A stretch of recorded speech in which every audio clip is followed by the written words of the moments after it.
Det her, det er en video til en person, som mig og Malou, vi kender rigtig godt. Og vi har lavet den her video, fordi der er noget, vi har fundet ud af i dag. Malou, vis det lige.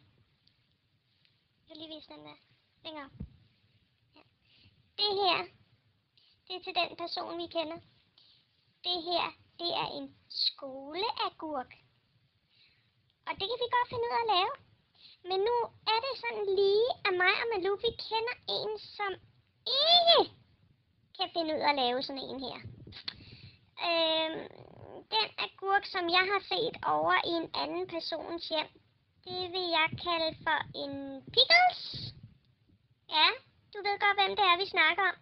Nu er det sådan, at vores agurk, Malou, kom herover, den er faktisk klar nu til at blive spist. Ja, fordi der er jo nogen, der har grønne fingre. Og så er der nogen, der ikke har. Moster Heidi hedder hun. Men du kan lige holde den her. Ja. Så skal vi lige have den skåret over. Pas på fingrene. Ja. Er du klar? Ja, den der tager jeg. Okay. Så siger vi skål. Skål. Se her, Moster Heidi. Det her, det er en rigtig skoleagurk. Så tager vi det.